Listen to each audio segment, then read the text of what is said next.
ကဲစစ်ခွေးတစ်ကောင်ပါလေကျွန်တော်အမြဲတမ်းဟောင်စီတို့ပြောလိုက်ပို့တင်လိုက်နော်ပြောတဲ့စကားတွေရတယ်ခုနကပြောကြက်မပြည့်တင်းမပြည့်တဲ့စကားတွေကျွန်တော်ဘာမှပြန်မပြောပဲထားတယ်သူ့အောက်ကပြည့်တက်ကသူ့ကိုဟုတ်တယ်အောင်မေးနေအောင်ကျွန်တော်ကြည့်တယ်သူ့ရက်နဲ့သူ့ဆက်ကတော့ဟုတ်နေကြတာပဲနော်အခုလည်းဒီမှာကြည့်ပါနော်တနာတော့ကျွန်တော် reaction လုပ်ပေးလိုက်မယ်နော်သူ့မှာတင်းနေရတယ်ကျွန်တော်နာမည်နဲ့ပို့ဘယ်နှခုရှိနေတယ်မသိဘူးအဲ့တော့တနာတော့အဖြစ်ဒီခိုးပိန်းသားလေးကိုဘာလုပ်ပေးမလဲ reaction လုပ်ပေးမယ်နော်ငါတို့လိပ်ပြလုံတဲ့ကောင်ဘယ်နှကောင်ရှိလဲလိပ်ပြလုံကြသမ်းမှာမင်းတို့တော်လန်ရေးကိုဆက်ပြီးတော့မလုပ်ချင်တော့ဘူးမလားရတယ်မလုပ်နဲ့နော်ဒါပေမဲ့စောက်ပေါက်လေးတွေတော့ပိတ်ထားစောက်တန်တစ်စမ်းမှမထွက်နဲ့နော်မင်းတို့မိသားစုအခက်အခဲရှိရလဲနားလဲပေးလို့ရတယ်မင်းတို့ကျန်းတဲ့လမ်းကိုရှောင်းနေရတယ်ဆိုတာလဲနားလဲပေးလို့ရတယ်ဒါပေမဲ့ကွာနော်တက်သုံးချောင်းထောင်အမေသားသမီးခံယူပြီးမှနော်ပကဖရဲဘော်လေးတွေကနော်စောက်ပြည့်နော်လောက်ယုံရှိသေးတယ်အပေါ်ကဝင်ကြီးကမသိရသေးဘူးမင်းတို့အန်ယူဂျီကိုဝိုင်းပြီးတော့ဆဲနေပြီအဲ့ဆောက်ချိုးပြီးတော့လာမချိုးတော့လေနော်အဲ့ဆောက်ချိုးကဒါဒလန်ဆောက်ချိုးလို့ခေါ်တယ်မင်းတို့ဆက်မလုပ်နဲ့အဲ့ပုံစံမျိုးနော်သေတတ်တယ်ဖုန်ရှူသွားလိမ့်မယ်သဘောပေါက်လားကျွန်တော်ပြောတာမဟုတ်ဘူးလို့ကိုစီရဲ့စကားလုံးတွေကိုကျွန်တော်ဘာရှင်းမြင်ပြီးတော့ပြန်ပြောပြတာအားလုံးကိုချစ်လို့စိတ်မဆိုးအောင်နော်အဲ့ဒီစကားလုံးတွေအားလုံးကငါပြောထားတာလားယောက်ျားကြီးတံမဲနဲ့ကွာဘာဖြစ်လို့ဘလောင်းပလဲစကားတွေကိုမင်းတို့ပြောရဲရလဲမရှက်ဘူးလားဟဲ့ဟမ်နာမည်ကရဲနေတယ်ဘယ်ရဲနေတာမိမေဟွာရဲနေတာဟမ်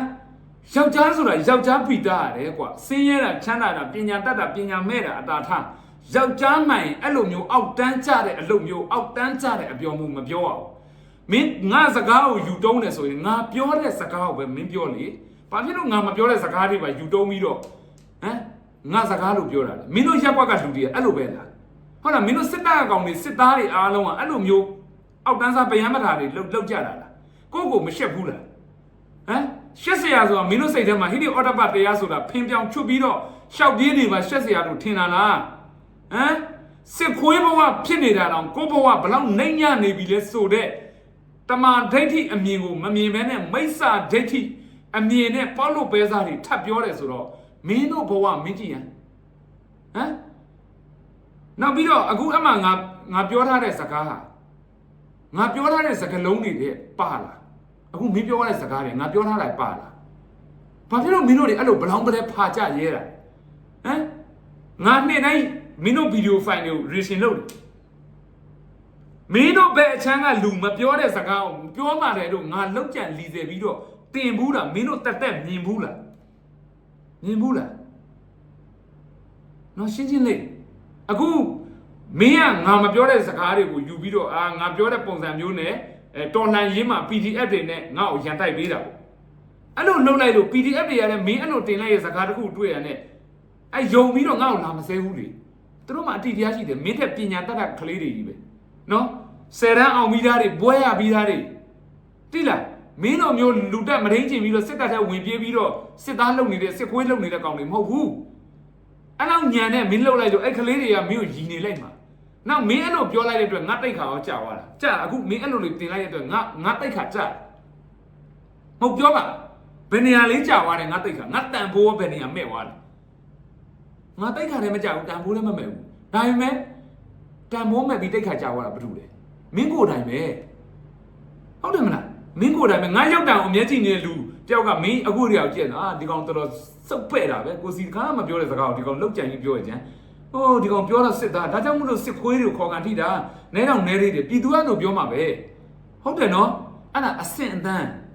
းသိလားညံရင်မိတဲ့အဆင့်နဲ့ညံရင်မမိတဲ့အဆင့်အဲ့ဒါကွာနောက်မင်းတို့ဘဝစစ်ခွေးဘဝမှာမင်းတို့ตายရနေတာချီးပုံထဲမှာပျော်တဲ့နောက်ကပါတယ်ချီးပုံထဲမှာပျော်တယ်ဟာနောက်ကလေးချီးပုံထဲမှာနန်းစောတနာပါတယ်ရေမိုးချိုးပေးပြီးတော့အပြင်မှာထားကြည့်ပါလားနေနိုင်တာမနေနိုင်ဘူးဟုတ်တယ်မလားအဲ့ဒါမင်းတို့ဘဝကလည်းပါတယ်အဲ့ဒီလောက်နဲ့အတူတူပဲချီးပုံလေးကလောက်ပဲမင်းတို့ဘဝဟမ်မကြည့်သူပြောထားတဲ့ file တွေစက်ကြည့်ပါဦးနောက်ထပ်ငင်းစုစီဥပဒေနဲ့မညီဆန္ဒပြခဲ့ကြတဲ့ပြည်သူတွေကိုဗိုလ်ချုပ်နေဝင်းဘယ်လိုပညာပေးခဲ့လဲစစ်တပ်ဆိုတာပြည့်ရင်မှန်အောင်ပြစ်တယ်မိုးပေါ်ထောင်ပြီး6တာမပါဘူးအဲ့တော့နောင်ကိုစူးစူးပူပူလုံမယ်ဆိုရင်တော့တက်ကိုသုံးပြီဆိုရင်မလွယ်ဘူးသားအမတ်အဲ့လေအဲ့ဒါမင်းတို့မှကောင်းယူစရာထင်းနေတယ်လားအေးဘဝစိုးလိုက်တော့ကွာမင်းတို့ဘဝတွေတကယ်ပဲမင်းတို့စိတ်ထဲမှာအဲ့နေဝင်းပြောခဲ့လှုပ်ခဲ့တဲ့ဟာတွေကို ဂုံယူစရာလို့ထင်တယ်ပေါ့ဟမ်သူများနိုင်ငံမှာမင်းဒီကောင်ပြောလဲသိမှာဟုတ်ပါဘူးသူများနိုင်ငံတွေပြောလဲဘာဟိုအင်္ဂလိပ်စာလဲတလုံးတတ်တဲ့ကောင်မဟုတ်ဟိုနိုင်ငံခြားဆိုတာအဝေးတူတက်ထဲမှာသူတော်မှဝန်နေဖြစ်တာနော်မင်းကပြောပြမယ်အခုထိုင်းနိုင်ငံမှာအာနာသိန်းတာလေ16ခါလား18ခါလားမသိရှိပြီနော်ဒါပေမဲ့ဒီနေ့ချိထိုင်းပြည်သူကထိုင်းစစ်တပ်ကိုလုံးဝမမဟုတ်ထိုင်းစစ်တပ်ကိုဘယ်ထိုင်းပြည်သူမှစစ်ခွေးလို့လည်းမဟုတ်ဘာဖြစ်လို့တိလားထိုင်းစစ်တပ်ကဘယ်တော့အခါမှထိုင်းပြည်သူတွေကိုမတတ်ဖြတ်ခဲ့ဘူးထိုင်းစစ်တပ်ကတနတ်ပြောင်းမှထိုင်းပြည်သူတွေပေါ်မလှည့်ခဲ့ဘူးထိုနည်းတူပဲအခြားသောတိုင်းပြည်တွေမင်းလိုက်ကြည့်လိုက်သူတို့နိုင်ငံတွေမှာလည်းဆန္ဒပြကြတာပဲလေဟမ်အဲ့တော့ဆန္ဒပြတာနဲ့ငြိမ်းစုစီဥပဒေကိုချိုးဖောက်တယ်ပြောအောင်အဲ့ငြိမ်းစုစီဥပဒေထုတ်ချင်တိုင်းထုတ်ကောင်းကဲဒါဆိုရင်ကွာငါကတိုင်းပြည်ရဲ့အာဏာကိုမတရားယူလိုက်ဟုတ်တယ်နော်ပြည်သူလက်မခံမဲနဲ့ငါမတရားယူလိုက်ပြီးငါတိုင်းပြည်ကိုကောင်းအောင်လုပ်ပါလို့ငါပြောမယ်ဆန္ဒထွက်ပြငြိမ်းစုစီဥပဒေကိုဖောက်ဖျက်တယ်ဆိုရင်အကုန်လုံးငါပြစ်တတ်မယ်မှန်လားမှားလားအေးအဲ့ဒါအဖြေပဲလေမှားနေတဲ့အရာကြီးကိုငါတို့ခေါင်းဆောင်တစ်ချိန်ကငါတို့စစ်တပ်ခေါင်းဆောင်တယောက်ကမှားခဲ့လို့ငါတို့စစ်တပ်ဟာကဘာပေါ်မှာလည်းမျက်နှာငယ်ရတယ်ပြည်တွင်းထဲမှာလည်းစစ်ခွေးလို့ပြည်သူအများစုခေါ်ရတယ်ဟုတ်တယ်နော်မင်းစောက်ကြီးမဆိုင်ဘူးကွာလို့ပြောတယ်ရတယ်ဒါပေမဲ့လို့အရှိတရားကိုတော့မင်းပြောင်းပြန်လှန်လို့မရဘူးအဲ့ဒါပါလေလက်ရှိမြန်မာပြည်သူအများစုဟာမင်းတို့စစ်တပ်ကိုလက်ခံတာလက်မခံဘူးလားအဲ့ဒါအရှိတရားအဲ့ဒီအရှိတရားကိုမင်းဘာနဲ့မှပြင်လို့မရဘူးမင်းတို့အဲ့လိုနေပြမယ်အဲ့လိုပြောပြလေအဲ့ဒီအရှိတရားကမင်းတို့ကိုပို့ပြီး6နှံ့ပြလေပဲဖြစ်မယ်နော်ငါတို့အနေနဲ့တော့ပို့ကြိုက်တယ်တော်လန်ရေးလုံနေတဲ့သူတွေအနေနဲ့မင်းတို့တွေအဲ့လိုရုံမာတဲ့မျက်နှာဖုံးတွေအောက်တန်းကြတဲ့မျက်နှာဖုံးတွေများပေါ်လာလေငါတို့ပြည်သူကိုအထွေအထူးရှင်းပြနေစရာမလိုလေပဲဟုတ်တယ်မလားမင်းတို့ကြောင်လက်တက်ဖွဲ့လုပ်ပြီးတော့ပညာရှိအမြင့်အပြင်မထွက်ဆိုတာဟာမျိုးလူရှင်းမှာမင်္ဂလာယူပြီးတော့ပနာယူပြီးတော့ပြည်သူရှင်းမှာအချိုတက်နေမယ်ဆိုရင်တော့ဟာငါတို့ကပြောခဲ့အောင်မယ်ရှင်းလားဆက်လုပ်ပါများအဲ့လားမင်းတို့ရဲ့တန်ဖို့ပဲနော်ချ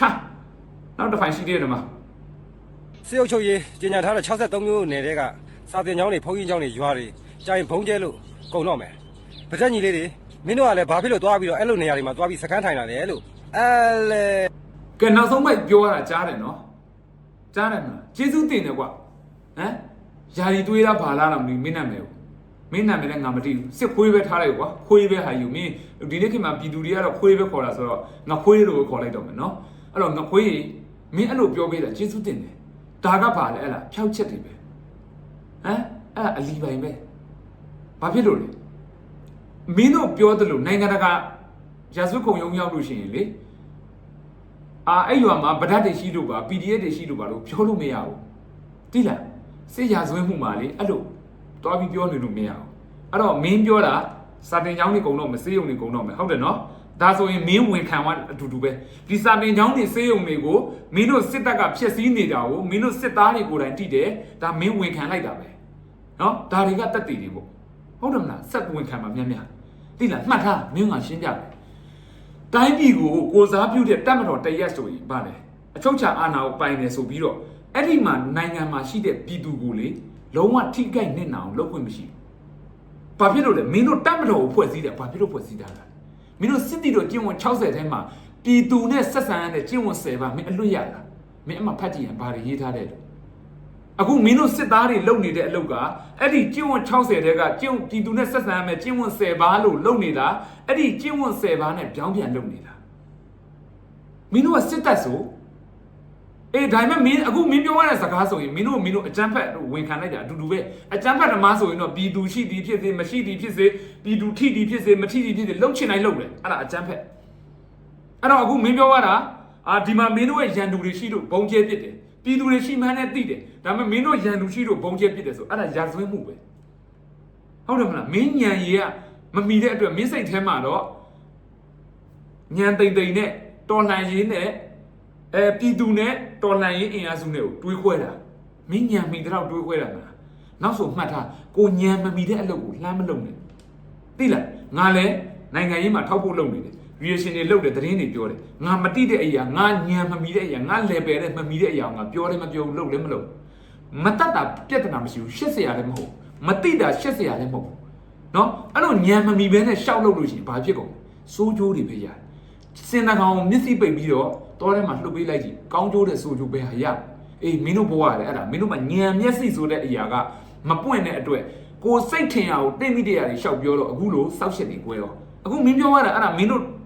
တိတ်ခါမင်းတို့ချတာမင်းတို့ရဲ့ရုပ်မှမှုကိုမင်းတို့ကိုယ်တိုင်ချပြသွားတာ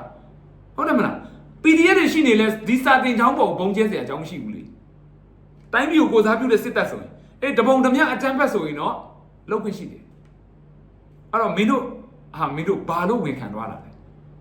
နော်အဲ့တော့မင်းကငါပြောပြမယ်ထိုင်းစစ်တပ်ဒီအခုနောက်ပိုင်းပြောတဲ့ဟာလေးကိုမင်းတည်တည်ချာချာတွေးပါငါပြောတာမှားတယ်ဆိုရင်မင်းကြိုက်တယ်လို့ငါ့ကိုပြန်ပြောဒါပေမဲ့ငါပြောနေတာမှန်နေတယ်ဆိုလို့ရှိရင်တော့မင်းအနေနဲ့ဘာမှငါမတောင်းဆိုဘူးမင်းတို့အခုရက်တည်နေတဲ့အရာဒီမှန်လားဆိုတဲ့အရာလေးကိုမင်းလေးလေးနဲ့တွေးအေးအေးလေးနဲ့စဉ်းစားပြီးမစဉ်းစားဘူးမလို့နဲ့စဉ်းစားပြအောင်စဉ်းစားတကန့်ချင်းစီစဉ်းစားအဲ့ဒါဘာပြောမှလဲဆိုတော့လက်ရှိမြန်မာရဲ့အိန္ဒိယချင်းထိုင်းနိုင်ငံအိန္ဒိယနိုင်ငံတရုတ်နိုင်ငံဟုတ်တယ်နော်နယ်နိမိတ်ထိစပ်နေတာဘင်္ဂလားဒေ့ရှ်ဘင်္ဂလားဒေ့ရှ်ကတော့ထိုင်းနိုင်ငံအရေးကြီးမယ်ထိုင်းစစ်တပ်ဘာလုပ်နေလဲလက်နက်တွေနဲ့ပြင်ဆင်ချနေတယ်ဘလူးချတာလေကမ္ဘောဒီးယားနဲ့နေဆက်အရေးမှာအိန္ဒိယစစ်တပ်ဘာလုပ်နေလဲဟိုမှာနေဆက်တွေမှာဒီလင်္ကာနဲ့ပြီးလို့ရှိရင်တရုတ်နေဆက်တွေမှာအတဲတန်ချနေတယ်ဘာလဲနိုင်ငံအတွက်ကာကွယ်ပေးနေတာတရုတ်စစ်တပ်လည်းသူတို့ပဲအိန္ဒိယနေဆက်မှာဟိုမှာအေးခဲတဲ့ဒေသမှာဒုက္ခခံပြီးလုပ်နေကြတယ်ဘာလုပ်တာလဲနိုင်ငံကိုကာကွယ်ပေးနေတာထိုနည်းတူပဲကမ္ဘာပေါ်မှာစစ်တပ်တွေမင်းကြည့်ရင်ဘာလုပ်နေကြလဲအိန္ဒိယအမေရိကန်စစ်တပ်ဆိုလဲဟိုမှာအီရန်နဲ့သွားပြီးချနေတယ်မြန်မာစစ်တပ်ဘာလုပ်နေလဲအခုမင်းစစ်သားတယောက်တော့မင်းတို့မြန်မာစစ်တပ်ဘာလုပ်တယ်စဉ်းစားကြည့်ရင်မျက်စိနှလုံးပွင့်လာတဲ့ဘာစလုပ်တယ်စစ်ကြောင်းထိုးတယ်ဘုံကျဲတယ်မီးရှို့တယ်အမြောက်နဲ့ထုတယ်ဟုတ်တယ်နော်အဲ့ဒါတကယ်လုပ်နေတယ်မလားအဲ့ဒီလုပ်နေတာဘယ်သူတွေကိုလုပ်နေတာခေါင်းစဉ်တွေဖယ်လိုက်မင်းတို့အုပ်ပြောနေတဲ့တပုံတွေရှိလို့အကြမ်းဖက်သမားတွေရှိလို့အဲ့ခေါင်းစဉ်တွေကိုခဏလေးဖယ်လိုက်မင်းတို့ဘာလုပ်တာလဲလက်နက်ကြီးနဲ့ထုတယ်ဘုံလေချောင်းမျိုးစုံတုံပြီးဘုံကျဲတယ်စစ်ကြောင်းထိုးတယ်ဟုတ်တယ်နော်ဘသူတွေကိုလောက်တာလဲမြန်မာနိုင်ငံမှာမွေးတဲ့မြန်မာနိုင်ငံသားတွေကိုလုပ်နေတာအဲ့ဒါရှိတရားအဲ့တော့တိုင်းပြည်ကိုကိုစားပြုတဲ့စစ်တပ်ဆိုရင်အဲ့လိုလုပ်ခွင့်ရှိတာအဲ့တော့ဝနေ့ကကဘာပေါ်မှာရှိတဲ့စစ်တပ်ထိုင်းစစ်သားတွေတယောက်ကယူနီဖောင်းဝတ်ပုံစားပုံအုတ်ထုပ်ကစပြီးတော့ဖနက်ထိဝတ်စားပုံနဲ့အခုမင်းလည်းစစ်သားတယောက်မင်းဘဝမှာမြင်ဘူးလားအခုမင်းတလကိုမင်းလက်ထဲကိုလာကဘလောက်ရမင်းတို့အစ်စ်မဟုတ်တော့ဒါမင်းတို့ကတန်တေးတွေပထမဝင်ထားတဲ့အစ်စ်တွေပါစမင်းတို့စစ်တပ်မှာအနှိမ့်ဆုံးကပါတယ်ပါစမလားပါစတယောက်ကရိတ်ခါရဲ့ထောက်ပံ့ကြီးရဲ့လာကရဲ့အဲ့ဒါ၃ခုပေါင်းလိုက်ရင်ဘလောက်လဲမင်းသိလား9သိန်းနဲ့1000နိုင်ငံတော်ကပေးရတယ်အခုမင်းတို့တက်ထဲမှာလည်းပါစတွေရှိတယ်မလားမေးကြည့်စမ်းနိုင်ငံတော်ကတော့9သိန်း1000ဘူးထွက်သွားပြီအဲ့ပါစတယောက်အတွက်အဲ့ဒီပါစလက်ထဲကိုတလကြာလို့3သိန်းခွဲရောက်လာမင်းဘဝရောမင်းကိုနိုင်ငံတတ်မှတ်ပေးတဲ့လာကဘလောက်လဲနိုင်ငံတတ်မှတ်ပေးတဲ့လာကအတိုင်းမင်းလက်ထဲကိုရောက်လာအဲ့မရောက်တဲ့ဟာတွေကိုတိုင်းပြည်တက်တာဝါတာမဟုတ်ဘူးနော်မင်းတို့တက်ရင်မှုကစပြီးတော့အထက်အဆင့်မင်းတို့ရပိုင်ဝင်တွေကဘာလုပ်သွားတာလဲအကုန်လုံးကိုဖြတ်ယူခိုးယူစားသွားတာမင်းတို့ဘဝလေကြည်စမ်းရင်မနာဘူးလားငါတို့တော်လန်ရေးအောင်ဝိုင်းအယူဆုံးကောင်းစားမှာမင်းတို့ NLD အစိုးရ9နှစ်မှာမင်းတို့မျက်နှာငယ်ခဲ့ရတာမင်းတို့ကိုအရာရှိတွေမထင်သူတို့တိတ်မိတဲ့ရလောက်ခွင့်ရှိခဲ့တာမှတ်ထားကွာဒီမိုကရေစီတိုင်းပြည်ဖြစ်သွားရင်အရင်ဦးဆုံးအကျိုးခံစားမှာမင်းတို့စစ်သားတွေနိုင်ငံတော်က9သိန်း1000တတ်မှတ်ပေးထားရင်မင်းတို့လက်ထက်9သိန်း1000ကိုတိတိကျကျရောက်ပါမယ်မရောက်ရင်တိုင်လို့ရတယ်အဲ့ဒါဒီမိုကရေစီရဲ့အခွင့်အရေးရှင်းလားအခုမင်းတို့ရလားနောက်ပြီးတော့အခုမင်းရောက်နိုင်အာဏာစသိမ်းနေရစစ်သားမင်းတို့စစ်သားဘယ်လောက်တည်သွားပြီလဲမင်းခဏခဏငါအလုံးကိုယူပြောနေတာမင်းတို့စစ်သားဘယ်လောက်တုံ့ပန်းဖြစ်သွားပြီလဲမင်းတို့စစ်သားဘယ်လောက်ခြေပြက်လက်ပြက်ဖြစ်သွားပြီလဲအဲ့ဒီဘဝတွေကိုမင်းရောက်နိုင်အာမခံပေးတာမင်းကြားဘူးလားလာရှိုးမှာတည်သွားတဲ့စစ်တီတွေရဲ့သားမယားတွေပင်စင်လာကရပြီတာဒီနေ့မင်းရောတနေ့ပေတဲ့အထဲမှာပါဘူးလို့မင်းအာမခံတာခြေပြက်လက်ပြက်ထဲမှာပါဘူးမင်းအာမခံတာရန်သူရှိမှာတုံ့ပန်းမဖြစ်ပါဘူးလို့မင်းအာမခံတာအေးမှာတွေ့တယ်နော်ရခိုင်ပြည်နယ်နဲ့မွေးနေ့ကိုအမြောက်ဆန်မှာရေးတဲ့တက်ချက်ကြီးဘယ်ဘွားရောက်သွားလဲအဲ့ဒါပဲ အဲ့တော့မင်းတို့ဘဝတွေအတွက်အာမခံချက်တစ်ခုမှမရှိတဲ့ဘဝကိုမင်းတို့ဒါကြီးကိုကြုံဖြစ်နေနေတာပျော်နေတယ်ပေါ့ဟမ်ဒီမိုကရေစီတိုင်းပြည်ဖြစ်သွားကြည့်ငါတို့အမြဲပြောတယ်စစ်သားတယောက်ရဲ့အခွင့်အရေးမင်းတို့စစ်သားမင်းတို့လုတ်တက်ပြေသွားတယ်မင်းတို့ပြင်ဆင်ရမလားအဲ့ဒီစစ်သားတယောက်ကတေတပန်တက်တစုံထမင်းတဝင်းကိုအပူပင်မရှိစားနိုင်အောင်နိုင်ငံတော်ကစောက်ရှောက်ပေးရမှာမင်းတို့ရဲ့လကနိုင်ငံ9သိန်းတက်မှတ်ပေးမင်းတို့လက်ထက်9သိန်းအပြည့်ဝရောက်ကမယ်ဘယ်ကောင်မှဖျက်ခွင့်မရှိသေးအောင်အဲ့ဒါဒီမိုကရေစီရဲ့အရာတာတွေအဲ့တော့မင်းတို့ဘဝဟာကိုယ့်အတွက်ကောင်းကျိုးပြုမဲ့ကိုယ့်ကိုလာပြီးတော့ကျွေးတဲ့လက်ကိုပြန်ကိုက်နေတာနဲ့မတူဘူးလို့မတွေးမိဘူးလားဟမ်ကိုယ့်လက်ကိုပြန်လက်ကိုလာကျွေးတဲ့လက်ကိုပြန်ကိုက်တာနဲ့ဒူးမနေလို့တူနေတယ်လို့တွေးမကြည့်ဘူးလားမင်းတစ်ခါမှတေချာတွေးကြည့်ပါနော်တေချာတွေးကြည့်ပါအာနာရှင်အုပ်ချုပ်သွားလို့မင်းတို့စစ်သားတွေဘဝပြောင်ပြောင်ရောင်ဖြစ်သွားရင်ငါမပြောဘူးသူများနိုင်ငံစစ်သားတွေတယောက်ကအုပ်ထုတ်နော်ကြီးကယူနီဖောင်း equipment ကိုင်တဲ့လက်နက်ဖက်နက်လွယ်တဲ့အကျော်ပိုးအိတ်ကစပြီးတော့မင်းတို့မြန်မာစစ်တပ်ကဟာတွေကြည့်ပါနှိုင်းရှင်ကြည့်ပါမြန်မာစစ်တပ်ကတစ်နှစ်ကိုဘတ်ဂျက်ဘယ်လောက်တုံးလဲမင်းတို့တဲ့တာနေတဲ့နိုင်ငံတွေကိုယ်နိုင်ငံနဲ့စစ်အင်အားဟိုနေဖြစ်တဲ့နိုင်ငံတွေနော်ကာကွယ်ရေးဘတ်ဂျက်ကိုငါတို့နိုင်ငံတော့မတုံးတဲ့တိုင်းပြည်တောင်မှမင်းတို့စစ်သားတယောက်နဲ့မြန်မာပြည်ကမင်းတို့လူစစ်ခွေးတယောက်နဲ့အဲ့ဒီနိုင်ငံစစ်သားတယောက်နဲ့ဘလောက်กว่าလဲဆိုမင်းတို့ပြန်ကြည့်ပါဘာလို့ကိုအဲ့လိုမျိုးပညာမဲ့တဲ့အလုပ်တွေလုပ်ပြီးတော့တာရအခုမင်းဆိုရင်ဒီလိုစကားတွေပြောတယ်မင်းအောက်မှာview လေး1000လောက်ရှိတယ်1000လောက်ရှိတယ်ခါကျရင်သိန်းကနန်းတက်တယ်မင်းတာရတယ်မလားမင်းစိတ်ထဲမှာအဲ့ဒါကိုကြိုက်နေတယ်မလားမင်းဆယ်လီလို့မင်းခိုင်းနေတယ်မလားအဲ့ဒါဂုဏ်ယူစရာမဟုတ်ဘူးနော်မင်းတို့ဥမှာငါတို့မြန်မာပြည်လောကမှာလဲကဏ္ဍဘောင်းဆောင်မှာငါနာမည်တွေမပြောချင်ဘူးစောက်ယူစောက်ပေါ်အလုပ်တွေလုပ်ပြီးတော့တနိုင်ငံလုံးတည်သွားတယ်ဘလောက်ခံလဲအဲ့လူပေါ်ကတကယ်အရေးချင်းချိပြီးတနိုင်ငံလုံးတည်သွားတယ်ဘယ်အချိန်ထိအဲ့လူတွေလေးစားနေအဲ့နှစ်ခုရဲ့ကွာဟချက်လေးပြန်ကြည့်ပါလက်ခုပ်တန်တိုင်းကမင်းကိုအားပေးတယ်လို့မထင်နဲ့နော်တချို့တွေလက်ခုပ်တန်ကမင်းကို